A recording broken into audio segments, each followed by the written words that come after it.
రాష్ట్ర ప్రభుత్వం ద్వారా ప్రజలకు చెందవలసినటువంటి సంక్షేమ ఫలాలకు సంబంధించిన డబ్బు ఆసరా కానీ, చేయూత కానీ, ఈబీసీ నేస్తం కానీ, ఇన్పుట్ సబ్సిడీ కానీ, రైతు భరోసా కానీ, ఏదేమైనా ఏ పేరు ఉన్నప్పటికీ కూడా ప్రజలకు చెందాల్సిన డబ్బు, ప్రభుత్వ ఖజానా నుంచి ప్రజలకు చెందాల్సిన డబ్బు, ఇవన్నీ 5 సంవత్సరాలుగా అమలవుతున్నటువంటి సంక్షేమ పథకాలు.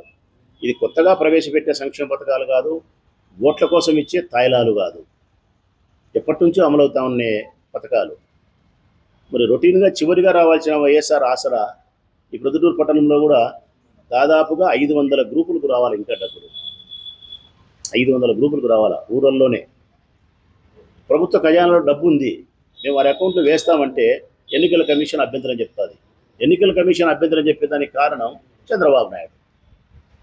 చంద్రబాబు నాయుడు పిటిషన్లు పెట్టడం, చంద్రబాబు నాయుడు అర్జీలు పెట్టడం, చంద్రబాబు నాయుడు కోర్టుకు పోవడం, ప్రజలకు సంక్షేమ పథకాల డబ్బు అందనీయకుండా చేయడం.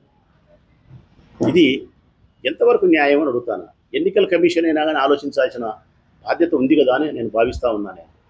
ఈ సంక్షేమ పథకాలు కొత్తగా ప్రవేశపెట్టేటియా కాదు, ఎన్నికల కోసం ఇచ్చే తాయిలాలా కావు. గత 5 ఏళ్ళుగా జరుగుతూ ఉన్నాయి. ఆల్రెడీ ఆయన బటన్ కూడా నొక్కినాడు. ఆ రోజు ప్రభుత్వ ఖజానా దగ్గర డబ్బు లేకపోవడం వల్ల కాస్త టైం తీసుకున్నారు. డబ్బును సమకూర్చుకున్న తర్వాత ఈరోజు ప్రజల అకౌంట్లోకి డబ్బు ట్రాన్స్ఫర్ చేస్తామంటే మీరు చేయకూడదు అని చెప్పి చంద్రబాబు నాయుడు అడ్డపడడం అంటే అన్యాయం. పెన్షన్ ఇచ్చే విధానానికి అడ్డపడతాడు, సంక్షేమ పథకాలు ప్రజలకు ఇచ్చేది అడ్డపడతాడు. ఈ విషయాలన్నీ లబ్ధి పొందాల్సిన ప్రజలు అర్థం చేసుకోవాలని జగన్మోహన్ రెడ్డి గురించి ఒక్క మాట చెప్పగలుగుతాను మీకు. గడిచిన 5 సంవత్సరాల కాలంలో, కరోనా లాంటి కష్టకాలంలో కూడా మీకు అందించాల్సిన లబ్ధిని, సంక్షేమ పథకాలను ప్రతి సంవత్సరం ఏటా మీకు అందాల్సిన డబ్బును కరోనా లాంటి కష్టకాలంలో ఆర్థిక ద్రవ్యోల్బణం కష్టంలో ఉండే పరిస్థితుల్లో కూడా మీకు ఇచ్చినాడు ఆయన. ఏ ఒక్కరోజు మీకు నిలబెట్టుకోగలిగినాడు.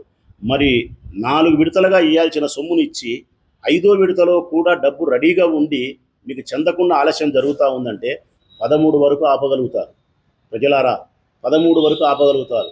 13 తర్వాత నేరుగా మీ అకౌంట్లోకి రాజమార్గాన మీకు రావాల్సిన ఆసరా కానీ, మీకు రావాల్సిన చేయూత కానీ, రైతు భరోసా కానీ, ఇన్పుట్ సబ్సిడీ కానీ, ఈబీసీ నేస్తం కానీ, ఏ డబ్బైనా సరే మీకు రావాల్సినది 14వ తారీఖున మీ అకౌంట్లోకి వస్తుంది. ఇబ్బంది లేదు.